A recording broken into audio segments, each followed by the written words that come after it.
Путін, Лукашенко ды іхныя памагатыя хорам загаварылі пра перамовы з Еўропай. І гэта ўсё на фоне ваеннай буфанады ў Маскве, а таксама страхаў гаспадара Крамля перад магчымым дзяржаўным пераваротам.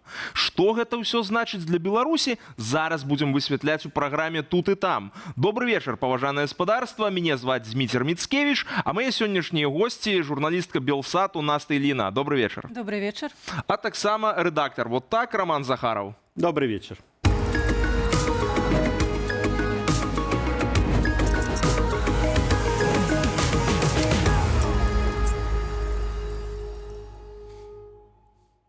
Пачнем давайте вось чаго. Рэжым Лукашэнкі спрабуе ўсімі магчымымі шляхамі легітымізавацца і всунуцца зноў у вялікую палітыку. Вось давайте паслухаем выказванне Рыжанкова, міністра замежных справаў Лукашэнкі. Ну вот адразу бачны іхнае жаданне. Они много говорили, что есть у них некие условия, абсолютно не привязываясь к этим условиям, но так сложилось, что, собственно говоря, все вопросы сняты сегодня, которые ими, значит, выставлялись в качестве каких-то, значит, таких препятствий к развитию отношений. Ну, пожалуйста, мы готовы к проведению консультаций с польской стороной на уровне замминистров, на каком-то другом уровне, назначить какого-то уполномоченного и так далее, для того, чтобы для начала отработать весь комплекс отношений. Ну, кто-то должен сесть и сделать, знаете, такой, как бы это было не тяжело, но сделать четкий вот разбор полетов, где же мы сегодня с польской стороной находимся, по всему кругу отношений. Я думаю, что это должны сделать МИДы. І ў той жа момант мы бачым, што таксама ў польскую публічную прастору спрабуюць, ну вось проста сілай увапхаць гэты наратыў пра неабходнасць перамоваў з рэжымам Лукашэнкі, яго легітымізацыі, ну, маўляў, трэба рабіць бізнес. Робіцца гэта ўсё тымі ж самымі асобамі, які ўжо пэўны час спрабуюць гэты трэк прапіхнуць. Дык вось, Наста, увогуле, што гэта такое, ну, вот такая сінхронная актывізацыя, як гэта разумець і наколькі Европа можа на гэта ўсё павесціся? Ну, ведаеш, я трошки бы зрабіла крок назад і паглядзела, што адбылося не так даўна. Не так даўна вызвалі Анджэя Пачобута. Так, і што атрымаў з гэтага Лукашенко? Сам Лукашенко нічога не атрымаў, таму што яго выкарыстала чарговы раз Расія, і увесь гэты абмен шпіёнаў. Вось адбыўся расійскі ўсё ж такі шпіёнаў, гэта папрасіла Масква. І цяпер Лукашенко і яго памагаты чэшуць рэпу, а як бы скарыстаемся магчымасцю, бо Анджэй Пачобут ва ўсіх польскіх СМІ сказаў адно: я вяртаюся ў Беларусь. Так, вось наш лукашэнкаўскі рэжым думае, заўтра вернецца, а выніку так нічога і не атрымалі. Таму вось так у папыхах пачынаюць зноў вось шукаць, а што можна з гэтай сітуацыі выгандліваць. Тым больш, што апетыт, канешне, падчас ежы. Вось, калі ўжо ЗША пайшлі, ну, вось такія суступкі, там негацыяцыі, вось здымаюць санкцыі з калію, там з банкаўскіх сістэм, то Польша, канешне, тыя ж самыя санкцыі мае, і здымаць іх абсалютна, ну, ў бліжэйшай перспектыве не збіраецца. Але, ну, Лукашэнку хочацца, так, каб гэты, ну, гандаль, бо мы ведаем, ён цудоўны гандляр, але ў дадзеным выпадку застаўся, ну, вось ні з чым. Але вось што цікава, што не толькі ў Беларусі такія размовы вядуцца, і таксама пра перамовы загаварылі таксама ў Крамлі. Давайце-ка паслухаем. Владимир Владимирович, мы знаем, что есть коалиция желающих помочь Киеву, Украине, да, но вот с недавних пор еще стала появляться или, может быть, вот возрождаться коалиция желающих наладить контакты с Россией. Об этом буквально вчера заявил глава Европейского совета и добавил о том, что они ищут идеального кандидата, идеальную кандидатуру на то, чтобы кто-то их всех представлял. Вопрос: кто бы мог быть для вас предпочтительнее вот в этой кандидатуре для таких переговоров? Как вы считаете, остались ли здравомыслящие политики в Западной Европе, с которыми можно вести диалог? Для меня лично предпочтительнее бывший канцлер Федеративной Республики Германия господин Шрёдер. Ну, а так, пускай выбирают европейцы такого лидера, которому они доверяют, и который не наговорил каких-то гадостей в наш адрес. Пожалуйста, мы никогда не были закрыты от переговоров. Никогда. Это же не мы отказались, они отказались. Роман, што гэта ўсё значыць?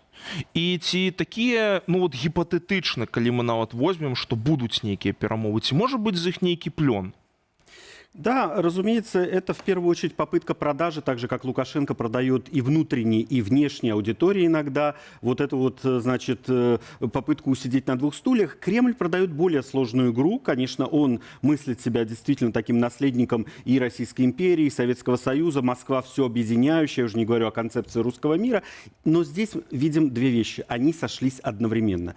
Первое. Белый дом утратил значительный интерес в поддержании переговорного трека, переговорного процесса, несмотря на слова Дональда Трампа. А напомню, что до этого фартило во многом хозяину Кремля именно на этой основе, что он как бы был приглашен на Аляску, с ним там, значит, обязательно продавливали скорее Киев, Зеленского непосредственно, чем Кремль. Вторая история – это, конечно же, падение, постоянное падение рейтингов Путина. Уже не могут скрыть никто, ни придворные социологи, значит, из государственного ВЦИОМ, ни, соответственно, даже пропагандисты. И об этом абсолютно серьезно поговаривают люди. Причем замечу, что зетники, такие вот ярые зетники, наиболее критичны. Говорят, ну мы же не победили, ну чего врать-то? А он опять выходит на параде 9 мая и говорит, мы победим, мы уже практически чуть ли не победили. Победы никакой нет, победы никакой быть не может. Они что-то объявят победой, но самое время заговорить даже с ненавистной Европой. Я уж не говорю о том, что возможно даже, хотя это опроверг уже Песков,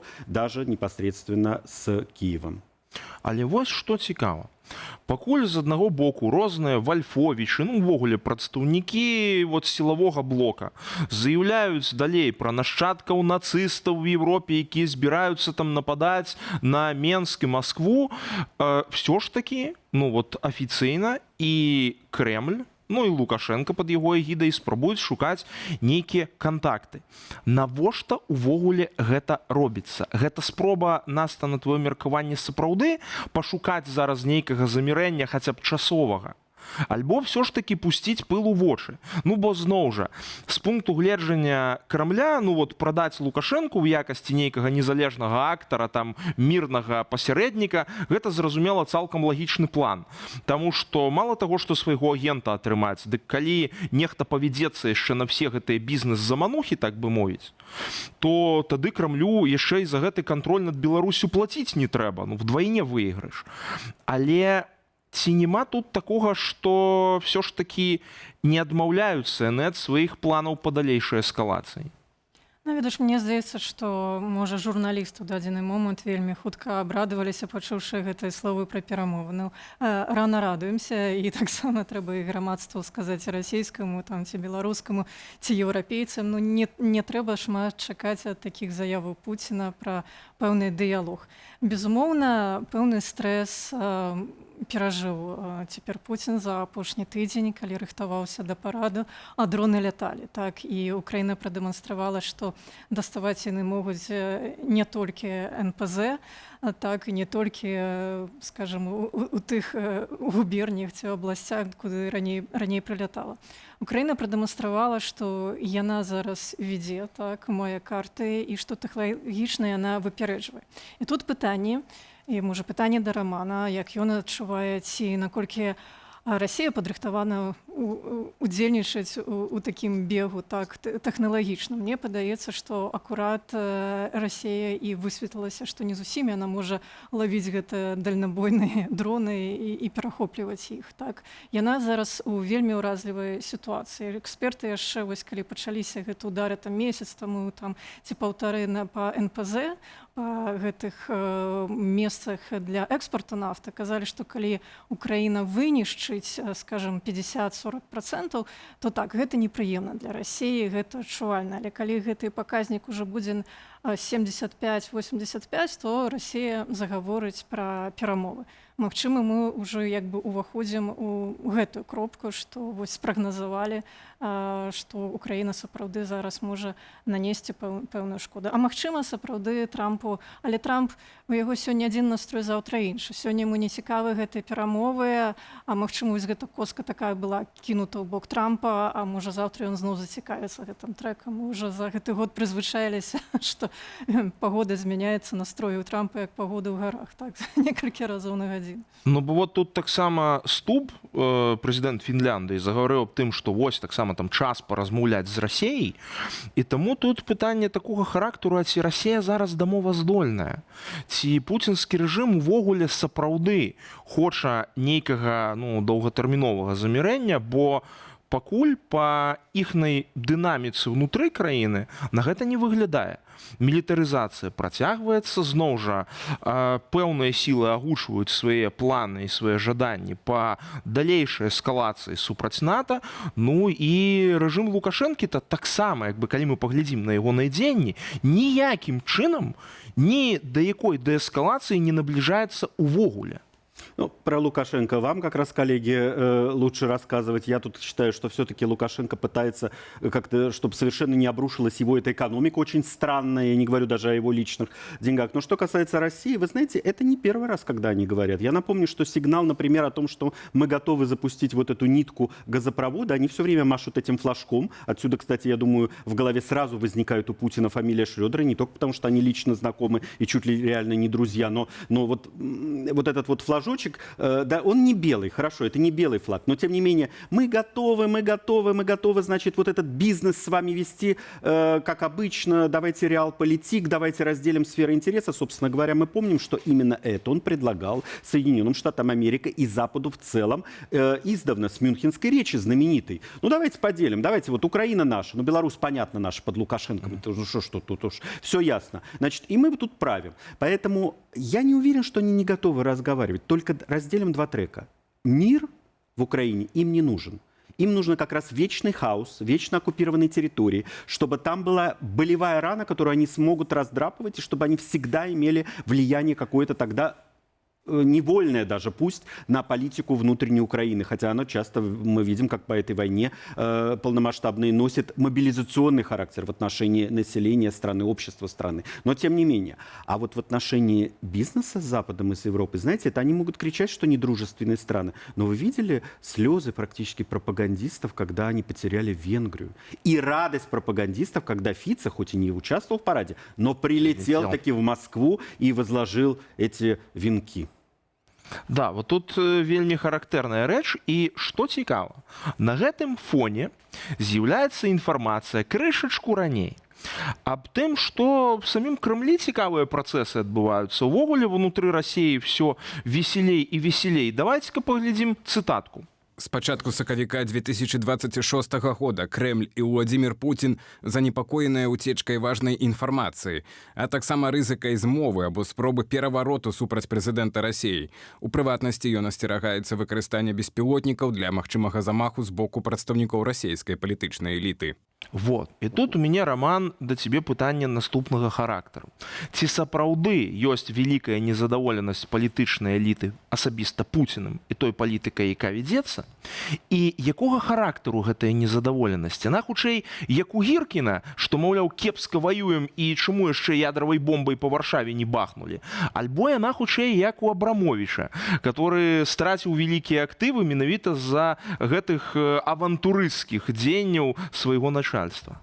Ну, я бы за Абрамовича и иных олигархов не волновался. Абрамович как раз вовремя успел очень многие деньги вывести за границу, и не все они были арестованы, например, в Великобритании, да и то арестованы, а правительство до сих пор не может их никак направить в соответствии с предыдущими договоренностями на поддержку Украине. Но, говоря откровенно, вот эта информация о заговоре очень активно обсуждалась, конечно, и у нас в эфирах разными экспертами, анализировалась и так далее. Здесь есть два больших «но». Первое. В целом элите путинской, причем самые разные, и ястребам, и вот этой олигархии, и прикормленным коррупционерам, там, допустим, Сечину, который сидит, соответственно, на одном из вот этих корпораций нефтегазового сектора, им в целом выгодна война. Как ни странно, они, даже теряя рынки сбыта, зарабатывают в 2 раза больше, по крайней мере, в собственный карман. Они сейчас зарабатывают какие-то безумные суммы на этой милитаризации. Другое дело, мне кажется, о перспективах, и здесь, конечно, поэтому, возможно, Путин у себя удерживает, хотя верит больше ФСБ и вообще спецслужбам, будучи сам выходцем оттуда, и говорит, что ФСБ уже окончательно, вот придерживает около себя вот этот финансово такой системно-либеральный блок, который уже давно не либеральный, но тем не менее он все-таки пытается какие-то сигнальчики подавать, что все не так просто, скоро все рухнет. И это иногда прорывается, как попытка донести до него одну очень важную вещь. в долгосрочной перспективе такая политика заведет путинский режим, соответственно, Российскую Федерацию, в тупик. И вот эти сигналы, похоже, медленно, но верно начинают доходить. Об этом я говорю, когда он пытается договориться с Китаем непосредственно о том, что, например, будут еще больше гнать топливо. Когда он пытается дать сигналы Европе, когда он пытается везде, где можно, говорить: окей, ну давайте бизнес-то вести, давайте не будем полностью закрываться, даже если мы не друзья. Поэтому я бы сказал так: заговор возможен. Вряд ли это табакерка, но, возможно, некоторые думают, а что будет после Путина? И может ли он сам, например, добровольно даже принести на блюдечке хотя бы наследника? Ведь сейчас с этим большая проблема. Нет наследников. Впрочем, как я понимаю, у Лукашенко наследник вроде бы есть, и даже не один, но оказалось, что их как бы нет. Вот, і тут якраз вельмі цікава, Наста, да цябе звярнуцца з пытаннем аб перспектывах Лукашэнкі ў такім раскладзе. Таму што мы ж ведаем, што ён все жыццё марыў в гэтым Крамлі аказацца. Ведаеш, мне здаецца, здароўе ўжо не то.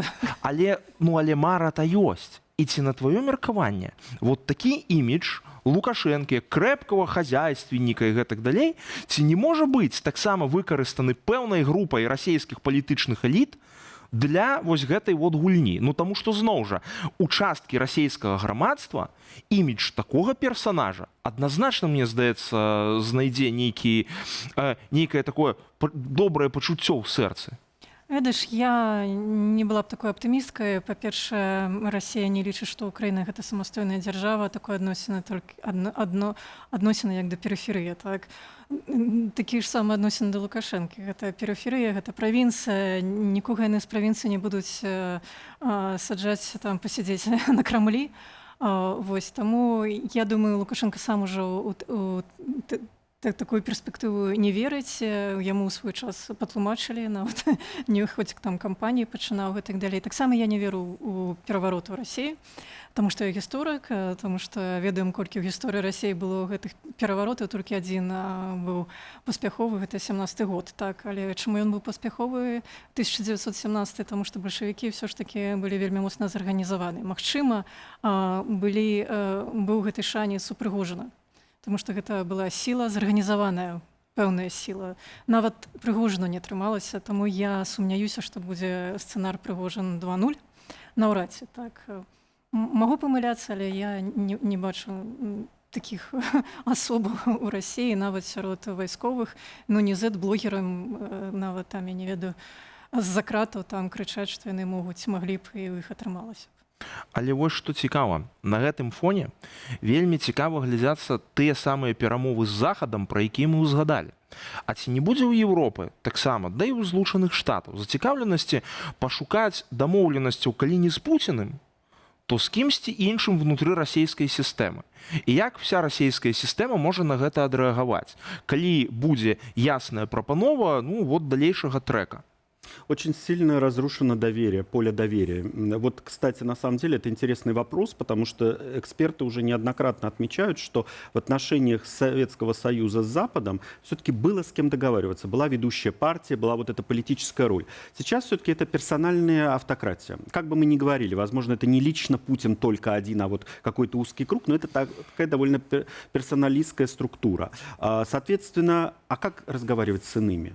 Во-первых, это подставлять, даже если ты хочешь видеть этих партнеров, например, как гарантию стабильности и все-таки изменение, например, снижение милитаризации, уступки по Украине и так далее, и так далее. Кроме того, я бы здесь видел более ведущую роль все-таки в этом отношении, если ведь даже вести такие закулисные переговоры, все-таки не у Европы. У Европы сейчас очень большое раздражение в отношении того, что случилось на этом континенте, извините меня, со страной, которая является частью европейского культурного пространства. Я сейчас говорю, конечно, об Украине, как о жертве, этой главной жертве этой агрессии. К тому же вот постоянно, знаете, вдруг Армении начали угрожать, вдруг начали опять Приднестровье зажигать. Да что ж такое-то? Европа сейчас обороняется. точно так же, как от этой гибридной войны. А вот Соединенные Штаты, как ни странно, и это не зависит от того, администрация Трампа с его настроями личными и так далее, не администрация Трампа, они могут чуть больше протянуть. Тем более, все-таки какой-то трек взаимопонимания, пусть даже он основан на совершенно недопустимых, казалось бы, ну, с точки зрения каких-то этических норм или каких-то таких даже вот международных нормальных отношений, вещей, он все-таки возник. Если не понимание или признание, то, по крайней мере, какая-то ниточка надежды, что это возможно. А калі мы развернем гэтае ж пытанне ў дачыненні да Беларусі, таксама мы возьмем разуменне, што ну вот будзе штосьці змяняцца. Ці таксама Европа, ці ўвогуле там калектыўны захад, так гэта называюць прапагандысты.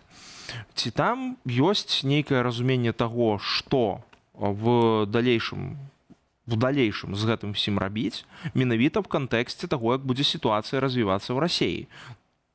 Ведаеш, калі мы кажам пра Беларусь, у адрозненне ад Расіі ці іншых краінаў, мы ў трошкі лепшай сітуацыі, таму што мы маем прэзідэнтку, якую абрала, якая выйграла гэтыя выбары былі сфальсіфікаваны, якая 5 гадоў пасля гэтых выбараў, ці ўжо 6, так, кансалідуе беларусаў за мяжой, і галоўнае, яна працуе з еўрапейскімі палітыкамі, не толькі еўрапейскімі, амерыканскімі, па ўсім свеце. Таму я не думаю, калі мы нават кажам пра Расію, што ёсць такі капітал у Расіі, расійскіх дэмакратаў, на жаль, не. Вось, калі вы зараз абмяркоўвалі, вось з кім размаўляць, а як бы з боку Расіі, то каб не атрымалася такую ж самую сітуацыю, як у ране. Так, калі вось гэта верхушка была забіта ў першыя дні вайны, але Трамп не быў гатовы уладу перадаць, скажам, монарху, які быў у Амерыцы столькі гадоў, так, які падавалася б мог бы кіраваць і вось быў на нізкім старце. У Расіі падобная сітуацыя, няма з каго выбіраць, так, і няма тых лідараў законна абраных, так, у выбарах. У нас, конечно, ёсць свае праблемы, ёсць свае выклікі, але ў дадзеным моманце мы трошкі як бы выйграем у гэтай сітуацыі. Але калі мы вернемся да першапачаткова вось гэтага перамоўнага трэку, з якога мы пачалі сённяшнюю дыскусію, на твоё меркаванне, ці мы можам казаць аб тым, што у Европы можа змяніцца палітыка в гэтым кірунку? Ці ўсё ж такі гэтыя бізнес-інтарэсы, нейкая там... Ну, таму што, шчыра кажучы, для мяне я зараз не бачу, навошта, нават з пункту гледжання эканомікі, ну, пра якую лукашысты пастаянна кажуць, Европе неяк перабудоўвацца пад Лукашэнку, пад штосьці. Порт в Клайпедзе себе добра адчувае. У Польшчы таксама я не бачу нейкіх вялікіх праблемаў. Як бы тут пытанне навошта і на што тады рэжым Лукашэнкі разлічвае, ну і Крэмль в ягонай асобе. Ведаеш, Европа яна розная, Европа вялікая, таксама трэба казаць пра якую частку Европы мы кажам. Безумоўна, Европа ёсць такі, ну, можа, не адна балявая кропка, так, можа, іх больш, але тое, што відавочна, што ёсць у Европы пэўны страх, што будзе, калі ЗША выйдзе з рэгіёна з альянсу, ці зменшыць свае войскі, што далей, ці паспеем мы ўзмацніцца, ці хопіць нам грошай. І праз гэта, так, можна ціснуць, можна неяк працягваць пужаць.